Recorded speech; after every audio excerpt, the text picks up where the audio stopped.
अब वो कहते हैं गड्ढा और शंख ये जो धुन हो रही थी इन सब धुनों के साथ उसको छाट लिया और उसको पकड़ के चढ़ी। तो घंटे की आवाज़ में खींचने की जैसे चुंबक में कशिश होती है कि लोहे को मतलब खींचता है, ऐसे उस सूरत को वो शब्द खींचता है। जब सफाई हो जाए तो खींच के अपने मिलाता है, ऊपर ले लेता है, खींच लेता है। कहते हैं कि घंटे की आवाज़ और जब सुन करके और जब सैदल कमल में पहुंची तो शंख की आवाज़ आ रही। तो ज्योति का दर्शन हुआ तो 3 लोक के मालिक हैं। मुसलमान इन्हीं को खुदा कहते हैं, अपने हिंदू इनको ईश्वर कहते हैं, और ईसाइयों की किताब में यही घाट है।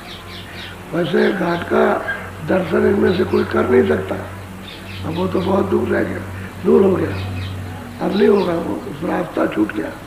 रास्ते पर जब जाओगे तब तो होगा, तो महात्मा मिलेंगे उनके पास जाना पड़ेगा, और महात्मा मिलेंगे तभी काम होगा, उसके पहले हो नहीं सकता।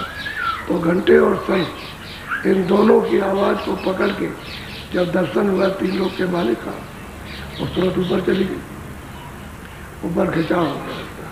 बोलो दृष्टि समारत मन हुलसाना, गगन मंडल धुन गरज पिछा। कहते हैं कि भाई दृष्टि को बहुत एकाग्र किया, एक जगह दृष्टि टिक गई, यानी ऐसे नहीं हिलती है दृष्टि और ऐसे सामने टिक गई, एकाग्र हो गई।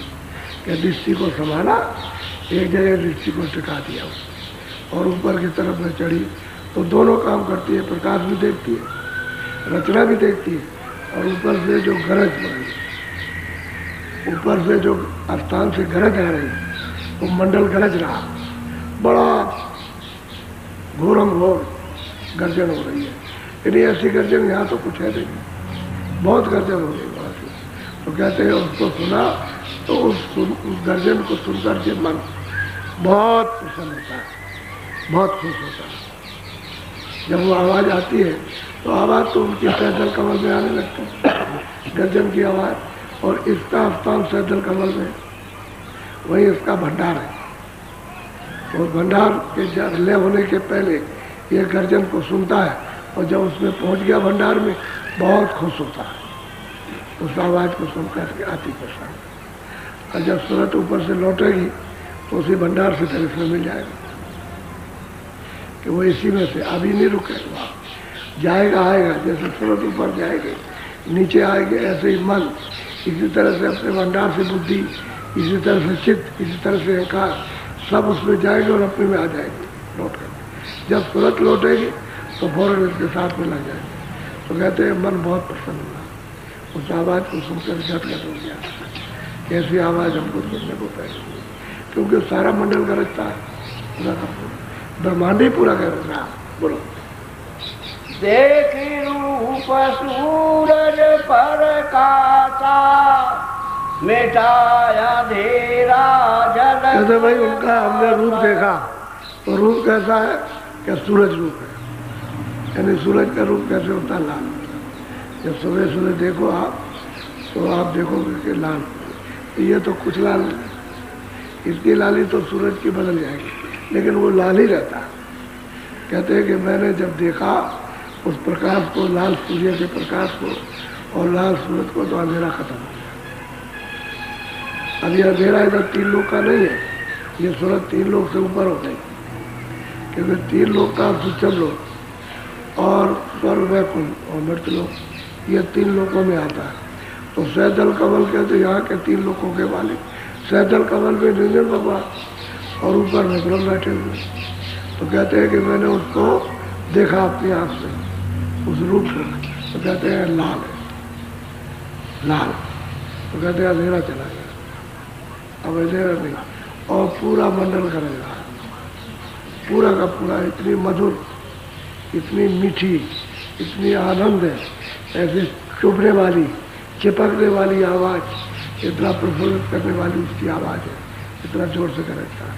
और उसी में से मृदंग बज रहा, मृदंग हर वक्त बजता है। ऐसा मृदंग सुहावना किया, तो ऐसा मृदंग कोई बजाना जानता नहीं, बजाना है भी नहीं, ना ऐसे बादल गरजते। अब वो सूरत देख रही है कि मैंने गुरु का अगर रूप मैंने देखा, तो यही चल क्रमों में ये देख लेती है कि शीशा जो दर्पण है उसमें, उसी को आत्मदर्शन कहते हैं। लोगों ने पहले योगियों ने आत्मदर्शन कहा और संत उसको चरण कमल कहते हैं।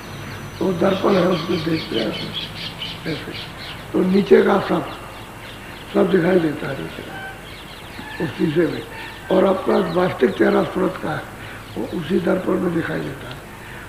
तब पता चलता है कि गुरु का किस प्रकार का आगमन होता है। तो कहते हैं यार भाई मैंने दरवाजे पे देखा, आँख खुली, प्रकाश हुआ, उजाला, दृष्टि खुली, तो मैंने उसको देखा। अब चल रही है आगे, अब चलेगी आगे की तरफ, तो बढ़ रही है। तो जब त्रिकुटी में निकट में पहुंची तो घर जाऊंगा। कहते हैं जब हमने दर्शन किया उनका तो लाल सूर्य है और नाम उनका ओम है, आवाज उनकी बादलों की तरह ओम है। रहने का स्थान त्रिकुटी, यह है ओम का पद, इसी को ब्रह्म कहते हैं। नीचे ये निरंजन का स्थान है, सैदल कमल, इनको ईश्वर कहते हैं, इनको खुदा कहते हैं, काट कहते हैं। वह उनकी भाषा में है, वैसे ईश्वर कहते हैं। नाम इनका निरंजन है, ज्योति स्वरूप है। आपके सब पुस्तकों में आया हुआ जो नीचे की पुस्तकें हैं जिसमें है उसमें जिक्र दिया है, लेकिन उस ज्योति का जिक्र नहीं दिया। जो नीचे 4 ज्योति और हैं उसका जिक्र दिया हुआ, उनका जिक्र नहीं आया वेदों में। उन्होंने कहा हमने नहीं देखा, जिन्होंने वेद लिखे उन्होंने कहा हमने उसको नहीं देखा, जो हमारा पिता है हमने नहीं देखा। माता को तो देखा है माँ शक्ति को, लेकिन उनको नहीं देखा। नीचे 4 ज्योति और हैं उनका दर्शन किया, उसका तो इशारा किया, लेकिन जो सैतल कमल में उसका इशारा नहीं किया। और सूरत जो संतों के जरिए से, वसीले से, उनके मतलब यह है कि दया से, उनकी अनुमति से मार्ग से जाती है, तो इनका दर्शन करती है, साफ देखती है। बहुत बड़ा सैतल कमल है, कहने को तो छोटा मालूम होता है। अब आपको उसका अनुमान क्या कराए? सूरज इधर से निकलता है, इधर डूबता है, इसके लाख हिस्से कर दिए जाए तो उससे भी बड़ा उनका शरीर है, इससे भी बड़ा ये शरीर, यानी इतना बड़ा है उनका शरीर। वो सैदल कमल में बैठे हुए, तो उनकी क्या तारीफ की जाए? तारीफ करने की कोई चीज़ हो तो तारीफ की जाए, अब इशारा किया जाता है। तो अब ये कोई आदमी सोच भी नहीं सकता कि भाई उनका इतना शरीर जिस्म है, इतना बड़ा उनका जिस्म है, तो इतनी ऊंची मंजिल पे बैठे हैं, तो उनके सामने तो ये कुछ भी नहीं। उसी बूंद का, यानी उसी बूंद की कण का ये सब पसारा है, ये जो कुछ भी है देख रहे हैं, उसी बूंद की कण का पसारा है ये। वो तो बहुत बड़ा, उसका देश तो बहुत बड़ा। बोलो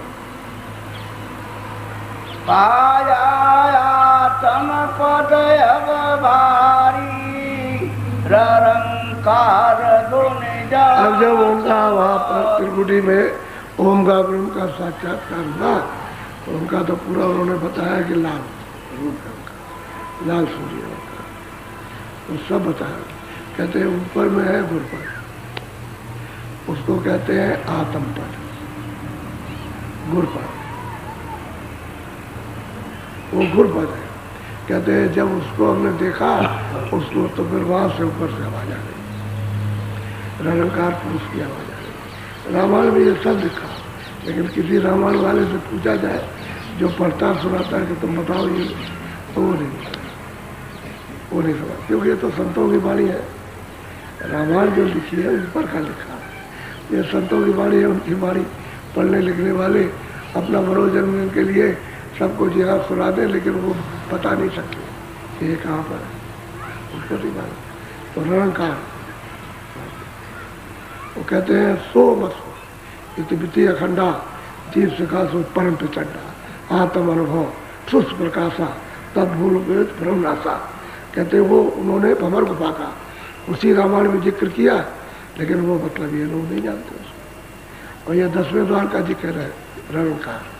तो कहते हैं कि जब गुरपद का दर्शन हुआ तो आवाज आ रही ऊपर की, अब उसको पकड़ लेगी और पकड़ के जब चलेगी उस मैदान में, तो श्वेत ही श्वेत मैदान है, वहाँ उससे कोई लाल नहीं है, कोई बिलोरी नहीं है, आकाश की नीली पीली स्वर्ग सफेद है, कोई मिलोरी वहाँ पर नहीं, न स्वर्ग वैकुंठ की न वस्तु, सोचते ही सोच है, पूरी रचना सफेद है। अब वो शब्द को सुन करके और कितना मस्त मगन सूरत होती है और अपने रूप को धारण करती है, जो सूरत का वास्तविक रूप है। सूरत जिस रूप में उसको धारण कर लेती है। यही सब उसका अवतार हुआ नीचे, क्योंकि नीचे ब्रह्म है, ऊपर में पार ब्रह्म, तो सूरत का यहीं से अवतार हो गया नीचे। जब यहाँ से उतरी है तो अलग कर दी गई, तभी तो इसके ऊपर झिल्ली डाल दी। झिल्ली कहते हैं बारीक पर्दा, उसके ऊपर में डाल दिया तो सुरतों को ये तो एहसास नहीं हुआ, उनको कोई देखने में, कोई सुनने में या सुनने में कोई दिक्कत नहीं, लेकिन पर्दा डाल दिया उन्होंने और वही एक शब्द स्पर्श रूप रस कर तो इसका पर्दा पड़ गया। अब इसको इसका वो अनुभव करने लगे और शब्द रूप छूट गया उसका, जो शब्द था उसका जो शब्द रूप थी वो तो सूरत का छूट गया। अब इस जानकारी में आई शब्द स्पर्श रूप रस, इसका बोध, इसका ज्ञान नीचे आए तो कपड़ा डाल दिया। तो हम कहते हैं कि भाई ऊपर में गुरपद पाने पर, आत्म पद पाने पर उधर से रंगकार तो आ गई। चंद्र चांदनी चौक निहारा